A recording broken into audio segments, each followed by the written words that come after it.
What is up, NASCAR Heat fans? David Land here, bringing you my second career mode video, but this one is the big one, our first race of the official 2016 season, the Daytona 500. So this is going to be a big-time race. It's very important for us as a team to do well in this race because we really want to impress that new sponsor, Moog Springs. So what I want to do here is see what we can do with the career race settings. I've got the AI difficulty on hard at the moment. I think that's what we're going to go with, seeing as there's only 3 difficulty settings. I'm guessing hard is either 100% or 105%, so that'll be pretty good, seeing as I've been running on 105% in my single races.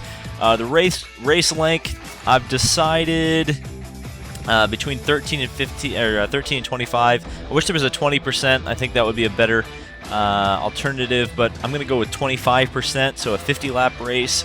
We're going to go with 3 times the normal tire and fuel consumption. That means we'll probably have to make at least 1 pit stop, and we're going to go with all flags, so if there is an accident, we'll be able to catch up to the field when there is problems. So let's get into it. The first race of the NASCAR Heat Evolution career mode, the Daytona 500. Alright, so let's qualify here at Daytona. I'm using the roof cam at least for qualifying because I feel like I'll get the best, most smoothest line through the corners using this camera. I did mess with my gearing a bit. As we're a new team in NASCAR, we are very, very down on power compared to the big teams such as Gibbs and Hendrick. So we're going to need to really try to keep the car in the power band. So that's why I've adjusted the gear ratio and the custom setup during the I ran a little bit of a practice session before this. So we got to go qualify now. I believe it's 2 laps. I don't know if we'll have the dual races. We should, if this is an authentic NASCAR game. But we'll find out. So this is whole day qualifying, I suppose you could call it, for the Daytona 500. We've got 2 warm-up laps. Essentially, this is the first one, or this is the out lap. This is the warm-up. And then we've got the qualifying lap after this. Even though this would count, theoretically, if the engine blows or something happens during this first lap and I complete it.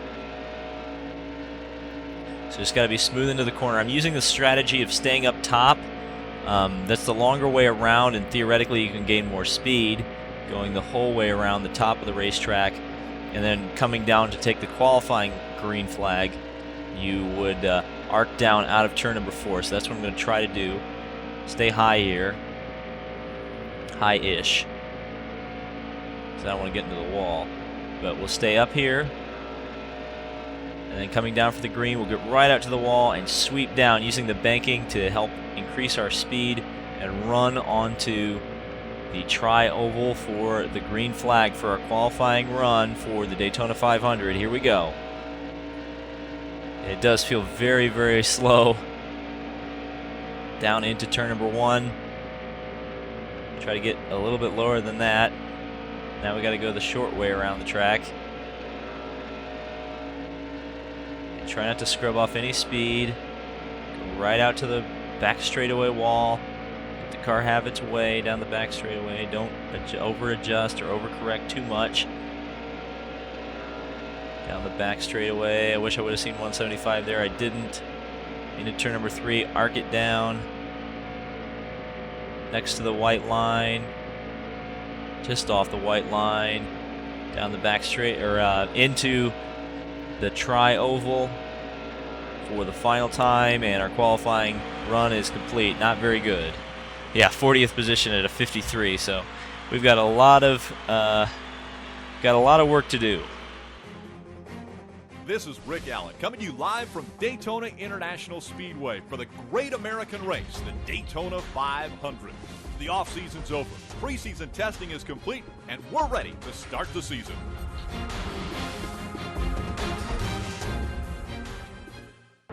All right, so Rick Allen of NBC Sports gave us that great intro, and we are underway for the Daytona 500.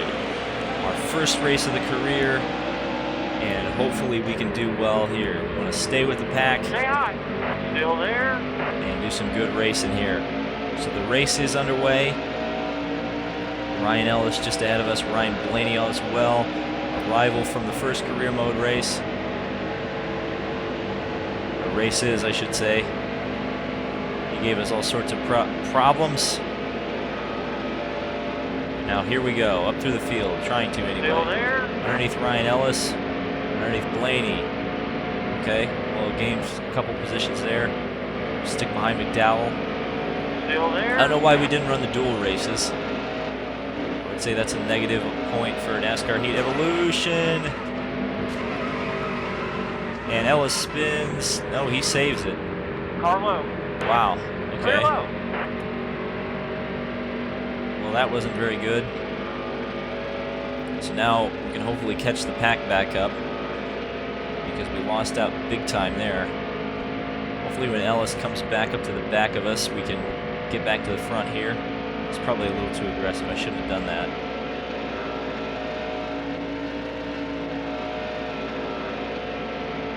Come on. Come on, Ellis. Come on, let's get going. Pack's getting away. Actually, where is the pack here? 2.2 seconds, 2.1. I guess we're gaining. Get back up to the pack. Problem is, it's just a huge gaggle of cars. It's going to be very hard to overtake all these guys. We are running, like I said, a 50-lap race. So at least one pit stop will probably be scheduled, maybe two. Might be a splash at the end of the race. Ryan Ellis is completely fallen off the pace. He's at 1.3 seconds back. We're actually gaining quite a bit on Eric Jones. So we're coming back up through to the back of the pack, which is nice to see. Just waiting. Lap 3 of 50. No damage to the car, so that was good. We got 18 laps left on the fuel. On lap 3, so it's going to take us to around lap 22. Assuming we get decent fuel mileage. So we've caught the back of the pack. I think that's the adaptive AI doing their thing. I don't know if you can turn that off in career. Still there. So it's just going to be going to have to be something we deal with. The AI slowing down for you in the career mode. If you do screw up. Hopefully that will change as we get higher speed ratings at tracks. I think my speed rating at Daytona is fairly low. So I think that's part of the reason why the AI are fairly slow and willing to slow down for you. So Michael Annette, Kyle Larson, we've caught back up the pack. There's Matt DiBenedetto. You may notice he's in his dustless blasting car now. There's a free DLC out right now called like the Toyota Skin Pack or something like that. It's free. It gives you some schemes for all the Toyota drivers, and it seems like they'll actually go and run their accurate scheme at whatever track they're supposed to run it at. So obviously DiBenedetto ran the dustless blasting car in the Daytona 500 this year. He had a spectacular crash with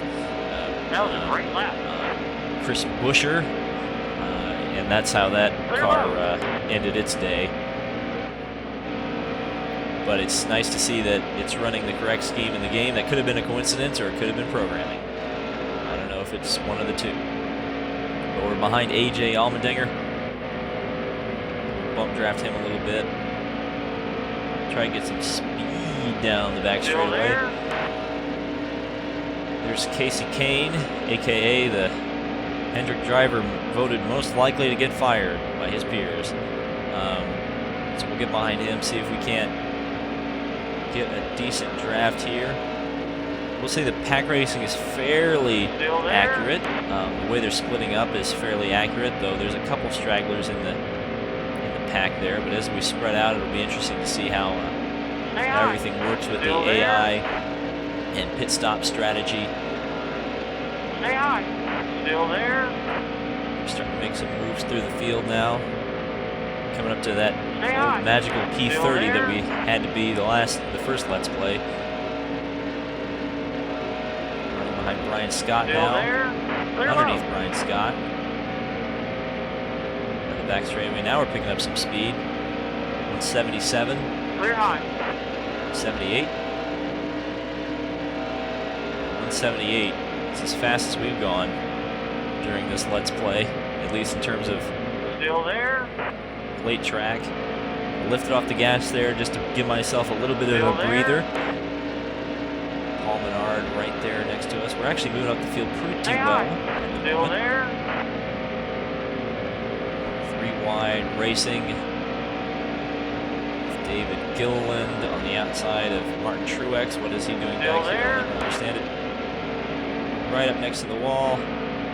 Right up next to Trevor Bayne. How I didn't spin off of him, I'll never know. Running behind Chris Buescher right Still now. there. In the pack. In the fight. Still there. Going by Regan Smith as well. We're doing really good right now. We're mastering the draft. Stay high. Still there. So we are kind of on our own right now. Chris Buescher keeps coming up to help us. But we are kind of a lone wolf here, driving around the outside. Smith. Still there. There's Dylan. Kind of gets a little bit squirrely. I'll lift off, let him in. Again, it's a long race. There's absolutely no reason to race these guys like it's the last lap. I mean, it's not NASCAR 15. That's the thing about NASCAR 15. You can never be patient in that game.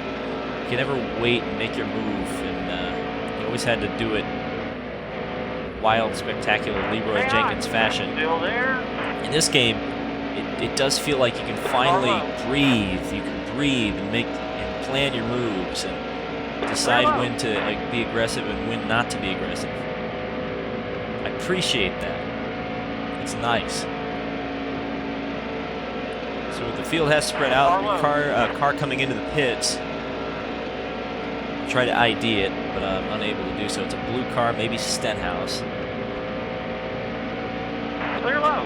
That may be a retirement. It's a long race, and cars do end up falling out of the race in these races.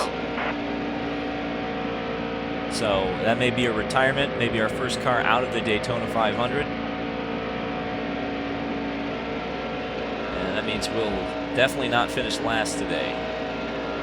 So that's a good thing.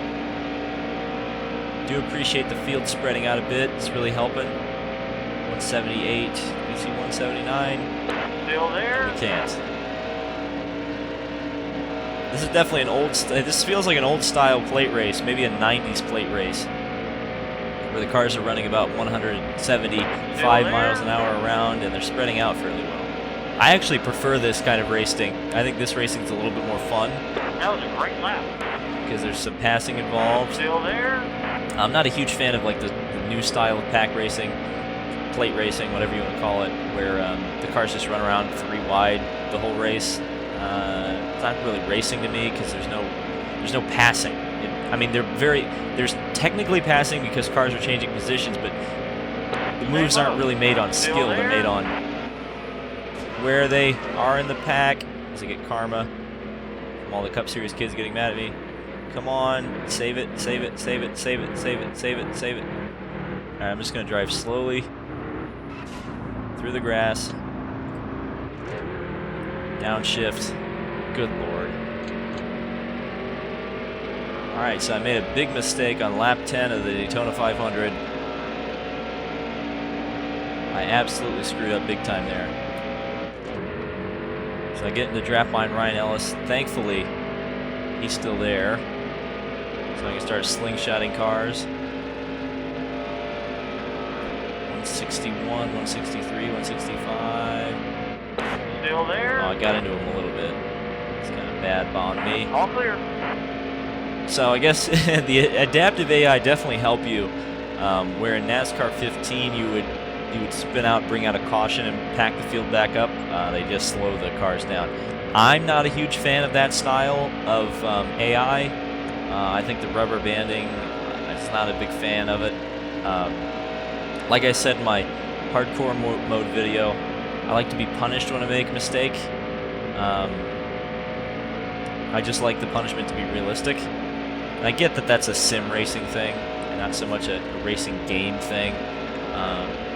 But I know a lot of people have been pining for this to be a little bit more of a sim. I know I saw a few comments that were like, oh, this needs to be NR 2003. I'm like, okay, unpopular opinion here, but the reason NR 2003 is good is because you can mod it. I mean, the physics, they got the physics right. Yeah, you're right. They did. Still there. But All clear. would people honestly be still playing it if there were no mods for it? If people couldn't mod it?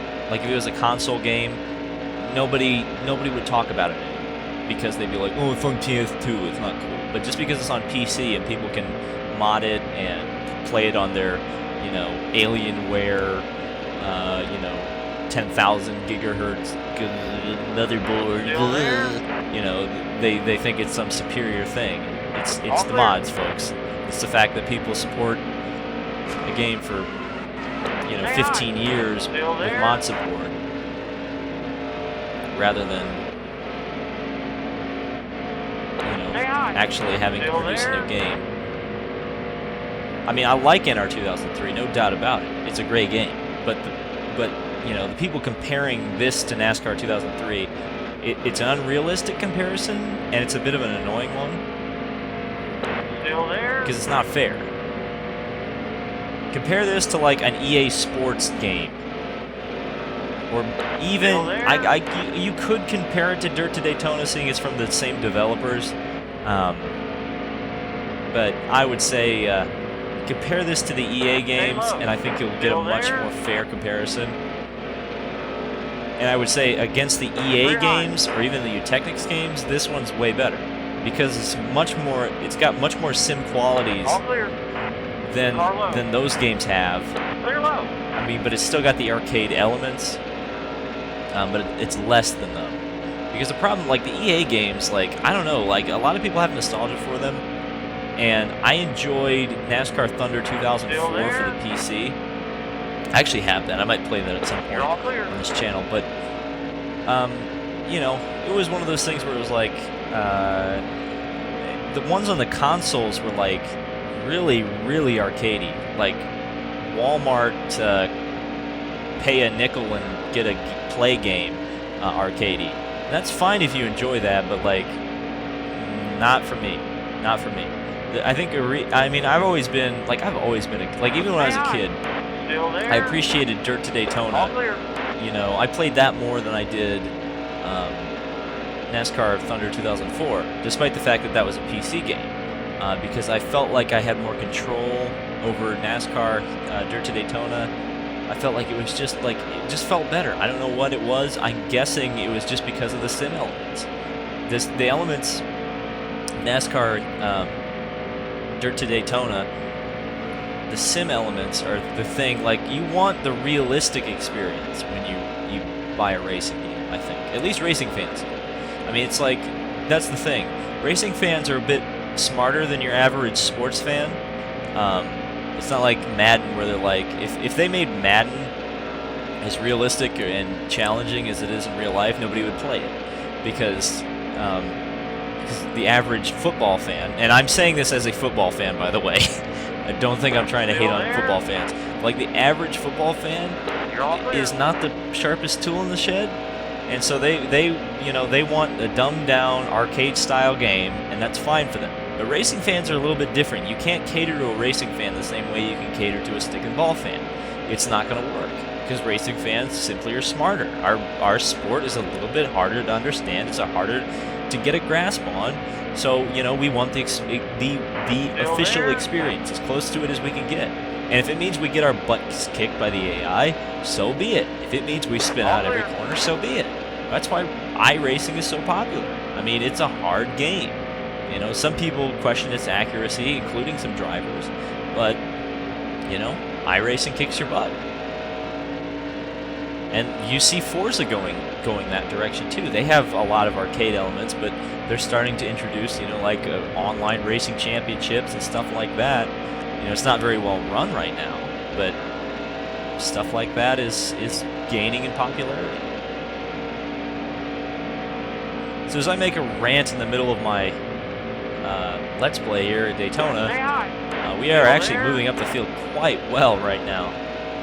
It's actually pretty crazy. We're already by Labonte and Menard. What's our fuel mileage like right now? Okay, we got 4 laps. I'm glad I looked at that. 4 laps till we have to pit. So I'll keep my eye on that and see when we have to come into to make a stop. We were doing really good in the draft because we just had a string of cars and we could keep going around. Oh, there goes Paul Menard into the pits. He's making his stop, his first stop of the day. We run side by side with Bobby Labonte. Seeing as we're an underfunded car, running 22nd is pretty good in the Daytona 500, I would say. But again, we've got over half the race to go. I guess we'll tandem with Labonte. I don't know if tandeming is really going to work in this game like it does in NASCAR 15. But we'll see. Run behind Bobby Labonte. Give him a bump draft down the back straightaway. Still there. See if we can gain a little bit of speed here. Still there. No, we didn't. I think our highest speed has been 178 this whole time, running in the pack. So 3 laps to pit. I don't know if he'll come in this time by or not. I suppose he'll make a big move if he is. No, he's not. So we're going to have 2 laps before we have to come into the pits. Okay. In fact, we could come down now. I think we'll come down this lap. Come in, make the repair, or not repairs. I don't think I need to make repairs. You can see there's a little bit of damage on the front of the car. I think that was from slamming Ryan Ellis at the start of the race, or not the start of the race, but early on in the going, as I slammed the wall and make that look stupid. But I think, yeah, we'll come into the pits this time by. What lap are we on? Lap 19, so we will have to pit one more time, regardless. And the fuel alarm comes on. You're low on fuel. Spotter lets me know I'm low on fuel. Oh no! Oh no! Oh no! Oh no! Oh no! Oh no! Push the wrong button. Oh, I can't believe nobody hit me. All right, into the pits we go. Okay, so into the pits we come. We're making the repairs that to the car that we just wrecked coming into the pits. 4-tire stop, fuel. See a little bit of damage to the front of the car. Hopefully that will get repaired as the crew goes to work. Agonizingly slow. But the rest of the field will have to come in as well. And we wait. Got to wait 9 seconds for the repair. Waiting, waiting, waiting, waiting. Oh, this is an eternity. Oh, this is an eternity. There we go. Out of the pits.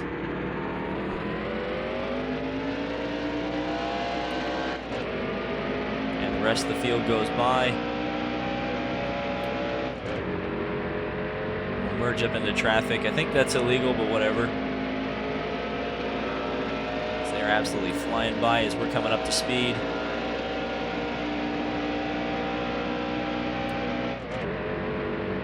Into gear 4. Okay, let's start moving up through the field again. Probably everybody's coming down into the pits this time by, I would guess. Carlo. So we're not going to lose as much time as we would have otherwise. We'd had to make an unscheduled pit stop. That one was scheduled. We just crashed coming into the pits. So theoretically, we're 30th on track. And it's also assuming that people will actually have to pit. Yeah, there's cars in the pit, so we'll check our position here. Gonna make up 20 seconds on Brian Scott. He's the next guy we get to overtake. So we're running the draft with Allmendinger. Actually, we're able to draft pretty well with him. We got a good little pack going here, 3 cars.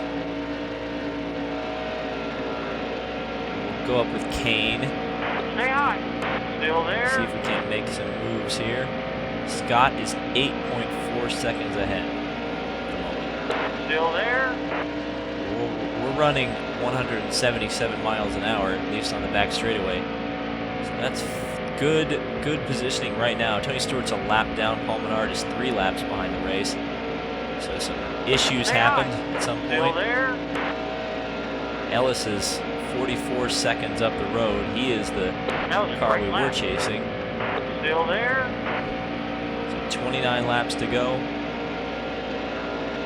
We'll have to make one more stop. I think everybody will have to make one more stop. And the draft behind Allmendinger. Stay high. Still there. 69 miles an hour. That's not very good. Come on. Pick up the pace. Kane, if you just stay up there, we could go a lot faster. Okay, waiting. See if I can slingshot these guys. The draft. Here comes the whole field into the pits, it looks like. Nope, this group I'm running with is just not pitting. So we got 40 seconds to make up on Ryan Ellis, and then we got 15 seconds, 13 seconds, 11 seconds. Still there. All clear. Lord, we are catching him like no other right now. 4.3 seconds, 3.9. I think that's him up there. He just came out of the pit, so we are up to speed. Well, up to speed is in 170 miles an hour. But we got a long way to get to Brian Scott for 35th. So we got to start getting on it here. Ryan Ellis looking very overtakeable.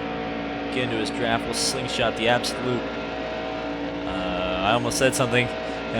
Slingshot the absolute garbage out of him and go back to racing. Brian Scott is going very slow as well. It's like the AI rubber banded as soon as I had somebody I could potentially overtake. It was very weird. They were running a good pace, and then they just decided, oh no, we don't want to race anymore. That's kind of a disappointing, but oh well, that's how it goes. It'll probably get better. I'm assuming it'll be a little bit better on the 1.5 mile tracks. I think the plate races are not really, yellow flag. What on earth happened? But something happened, and this is going to shake things up big time. All right, so we're getting ready to come back to the green flag. We're on the lead lap in 28th position. So we moved up a little bit. The race is going green. And we're underway. Back to the green. I guess we got lucky with that caution. Packs the field up. Stay high. Still there. We did not pit under that yellow. We wouldn't have made it to the end anyway. So I took the track position over the pointless pitting and making no ground really. So we're back underway. Lost a couple positions to Allmendinger. He's going much faster than we are, as we noticed when we were running behind him at the after we had gone into the pits. They're 3 wide behind us. Down Barola, Dillon, Ellis. You're all clear. And there's Ryan Blaney, good old rival Ryan Blaney. Get behind him, do a little bit of bump drafting, I believe. Now behind Eric Jones. For some reason, they gave him number 20, even though Matt Kenseth has that number. Hashtag foreshadowing. No. Still there. Let's go behind. Looks like the threat Annette. Still there. He runs very high in the corner. Next to Ryan Blaney. Side by side. Can we get around him? Side by side with him. Side by side with him. Yes, we will get around him. We're also going to try to get around Eric Jones. Can we do that? Still there. Maybe. Side by side. Still side by side. Yes, I believe we're going to clear him here because we're going to get the drafted Michael Annette. There we go. We got around Jones. So we're up in 27th position. 20 to go. 20 laps to settle the Daytona 500. Still there. Under Michael Annette, a lift into turn number 1. Not interested in having some problems. All clear. Running behind Brian Scott. Right up to the wall I went. And see if we can get McDowell. Don't want to pass under the yellow line. Still there. Just drafting here. Waiting for somebody to make a move here. Nope, unable to do anything about that. Everybody just running a pretty decent pack here. Still there.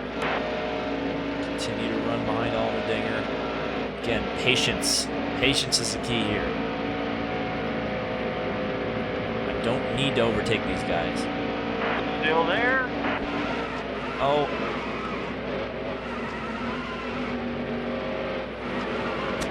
Carlo. I can't believe I saved that.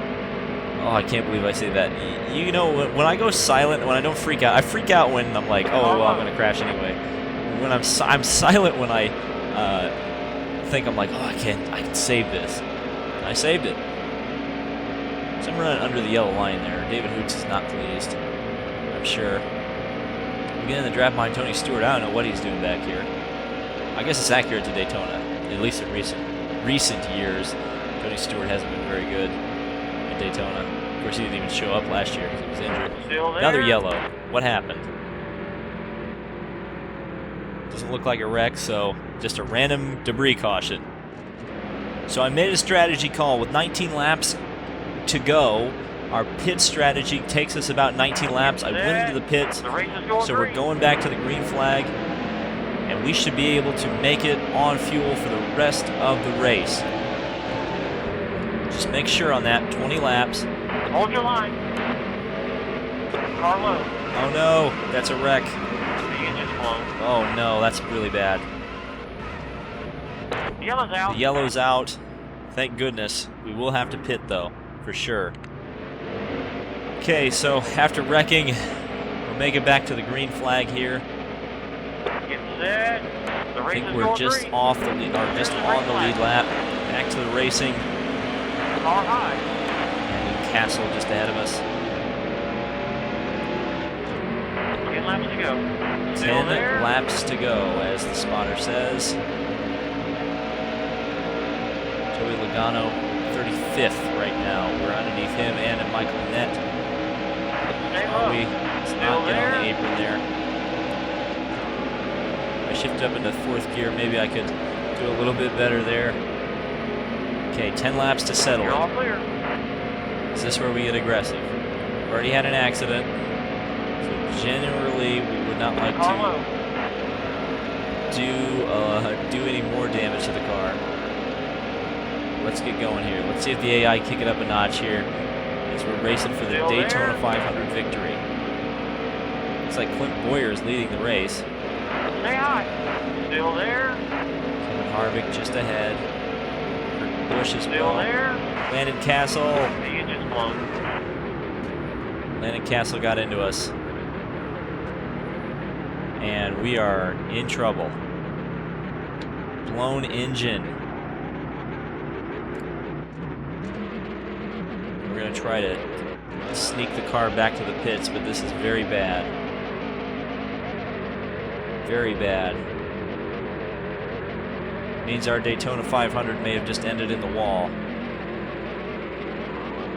Got to get back around. Oh, that's so frustrating. Crash in our first race. Trying to get back around to the pits. We're not going to be last because 37th position. But good lord, that's annoying. Oh, this is agonizing. Driving back to the pits. It's a very sick car.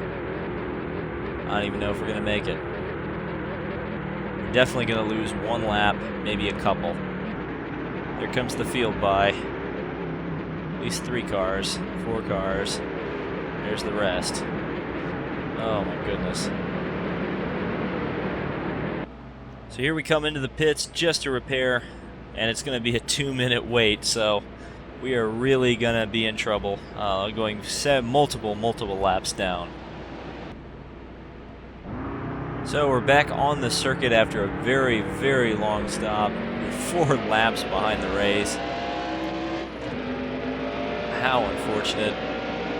This is the struggle of a small team. You have an accident, and to the back you go.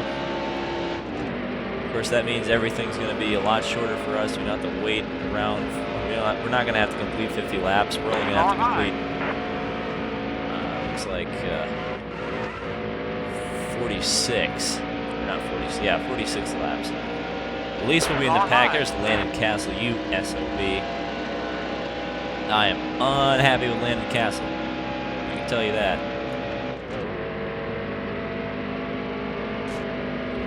bump. Express my displeasure. Why are we running 150 miles an hour? Stay high. I probably should be like 6 Still or 7 there. laps down, All but I'm clear. not.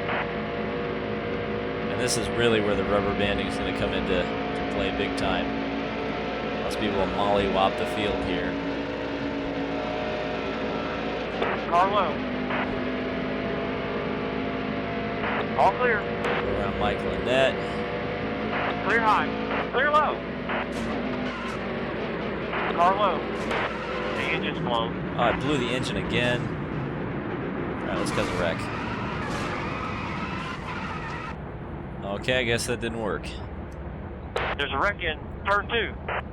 Oh, good lord, really again? Alright, so I'm going to do a big no-no. I'm not going to come in the pits. I'm just going to let the field come around one more time. Finish the race. I think that may be it.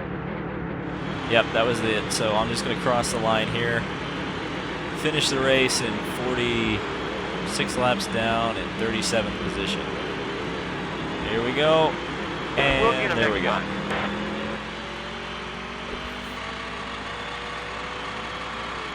Speed rating is absolutely awful. But I gained 140 fans for my spunk, I suppose. Maybe? Who knows? Okay, so we finished in 37th position. Kyle Busch won the Daytona 500. You can see the rest of the field. We did outdo Casey Mears, who finished 22 laps down. Who else did we finish ahead of? Danica Paul Menard. So that was not too good for us. How much winnings did we make? We made $3,000. Moog paid us $5,000 for the race, so we made $8,481. I wonder if we can make any engine upgrades. I feel like we really need to do that. So let's continue. These are the point standings so far. Obviously, Kyle Busch is in the chase at the moment, and we are 37th with 4 points. So it's going to be a struggle to get up through the field. So let's go back to our little race hub and see if there's any information that we need to look at. Okay, so Daytona 500 is over. Our next race is the Folds of Honor Quick Trip 500, and it looks like Dale Earnhardt Jr. has something to say to us. Hey, D Skywalker 01, congrats on your first NASCAR race. Welcome to NASCAR, he says. I appreciate that, Dale Jr. He's a good tweeter, so that's cool to get recognized by Dale Earnhardt Jr. So, until next time, guys, this has been David Land on YouTube. The next race is Atlanta. Hopefully we'll have a little bit more success there, and we'll also take a look at the team shop to see if we can make any upgrades with our Daytona 500 winnings. So until that race, guys, this has been David Land on YouTube. Please like and subscribe the video if you enjoyed, and we will see you in the next video.